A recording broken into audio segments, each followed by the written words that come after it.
How to lock in this fall season. Number one, I am done asking for permission or confirmation.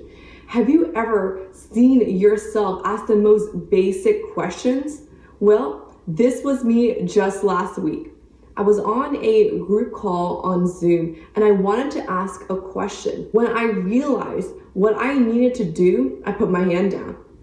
Then my mind was like, no, ask it. So I put my hand back up on Zoom. Then as someone else was being coached, it hit me. Wajiha, you are literally wasting your time and acting like this because you're scared. So right then, I put my hand down for the final time and I took out my journal and I started writing. I started picking out the pictures for the dating apps, figuring out what I was gonna write on my profile. I didn't need permission or confirmation from someone else if I wanted to go on the app. I needed to just decide and move through regardless of the fear. Fear of what, you ask? That it might not work out. But what if it does work out? Then my mind went, I've never done this before. So my higher self came out and then responded, you will figure it out. Step by step, just start. Why was getting on the dating app so hard for me? Because my mind was playing games with me and I finally woke up. I didn't need permission or confirmation from someone else. Honestly, there've been so many times in my life when I just stopped asking for permission and do what needs to be done. I feel more on purpose, full of life and excited on what's to come. If this is a pattern of yours that you're noticing in your life, catch yourself. Why do you need permission or confirmation from someone else?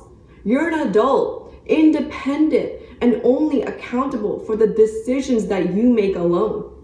As the scriptures say, God will hold you accountable only for what you have done. Keeping God as my number one has been far more important today than ever. Not a person, not social media, not my parents, God. Because with God, there is peace and freedom. Even in that scripture, there is so much more. While the burden of being held accountable for others, people's actions have been lifted from my shoulders, I now feel a greater responsibility for my own life. What I do or don't do, what I say or don't say, I am ultimately responsible for it all. And I realize my actions do shape my reality. This awareness motivates me to live intentionally and take charge of my life. Number two, like Nike says, just do it. Here's the thing, the amount of time you are spending on procrastinating and worrying about what if it doesn't work out, you could have taken the actions towards it and known if it was gonna actually work out or not. I have a friend who is currently applying for jobs right now. She said she hasn't heard back from any of the places that she has applied for. I told her to pick up the phone and start calling the companies and ask about the application status. At first she was like, no, it's gonna make me look like I'm desperate. I told her, is it gonna make you look like you're desperate or like a competent and smart potential employee? Instead of waiting for a month or more for them to get back to you that you didn't get selected, you will know right away. She took my advice and started calling. She noticed people were really kind and told her if the position had been filled or not.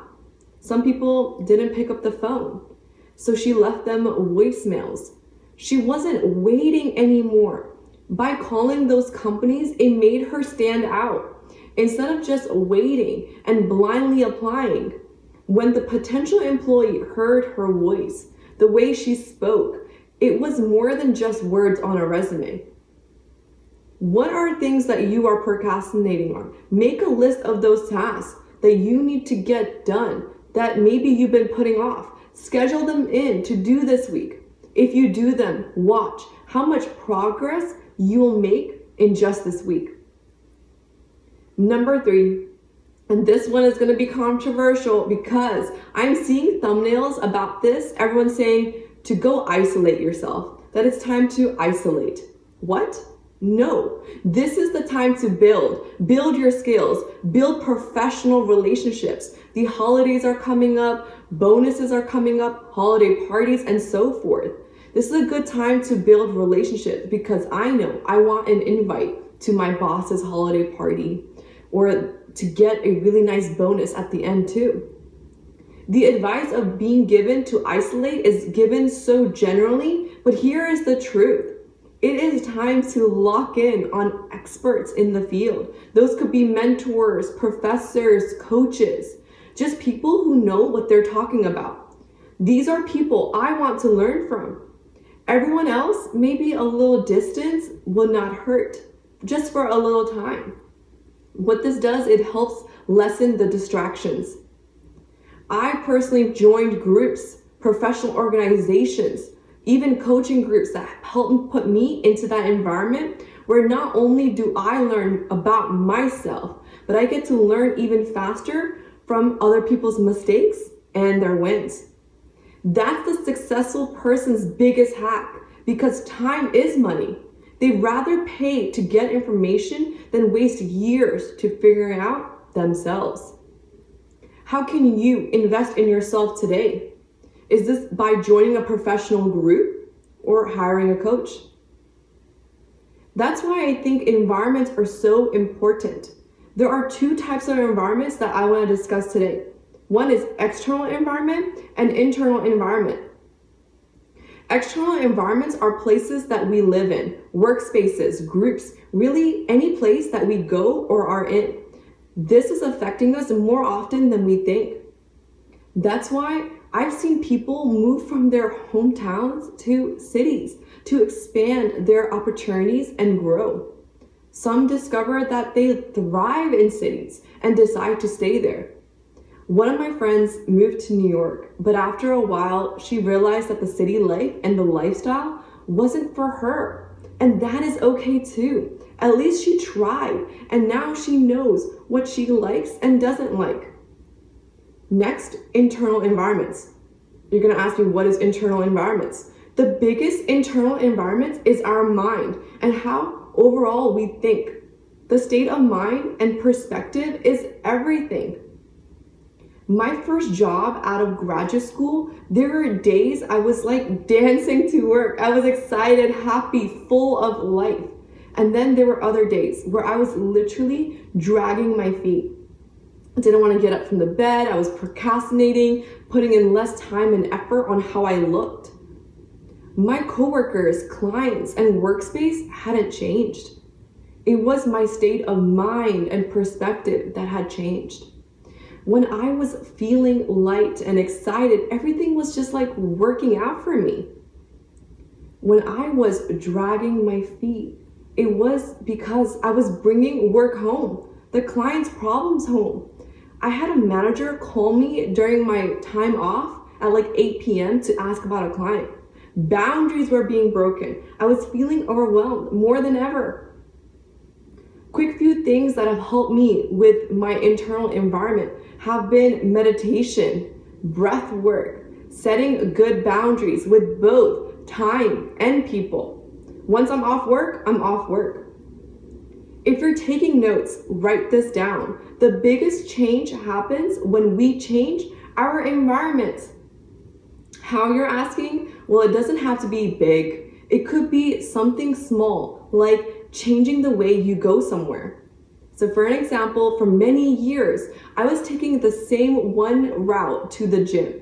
And I had noticed I started feeling low energy because I would say things like, this is a bad area, I feel unsafe, because the roads closer to that gym were in poor conditions. They had cracks, uneven areas, and overall were not well maintained. Then one day I started to take a different route to that same gym and I started feeling better. I was still going to the same gym, doing the same workouts. The only thing that had changed was the road I took and the word I was now not saying. I know people have said this so many times, but if we want to be someone different, we have to do different things. This really didn't stick with me as much as it did until I started implementing it everywhere in my life. If you ever feel like you're stuck, next time remember to do this. The best way to get new ideas, thoughts, or shatter those limiting beliefs is by changing your environment.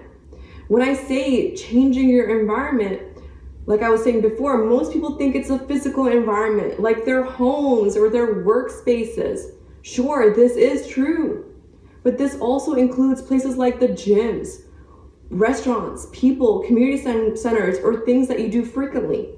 When changing all these environments, we think differently and at times act differently. I remember I was on one of my travel trips. I was dressed differently, I acted differently. Because not only was I on vacation mode, the whole vibe around me had changed because I did. The best way to go about this is to go on vacation. It's not what you're thinking. Let me explain. When people say your environment matters, well, let's take it one step further. When we're traveling, it 10x everything because everything is new to us. Where we're staying, the hotel, the places we visit, the restaurants, and more. When we are in new places, not only expands us, it gets us out of our comfort zone, which expands our capacity to think different, be different, and live different. People often spend more money on a really nice hotel or to do different types of activities when they are on vacation. They even meet people from different cultures if they're traveling to international countries. This is good because it expands a person to be more open-minded. If they travel to maybe a third world country, if they see people that are struggling, they become even more grateful for what they actually have and much more. Traveling has so many benefits, it's endless. This is truly the time to lock in, ladies. If you like this video, make sure you hit that like button so more people can see this video. And until next time.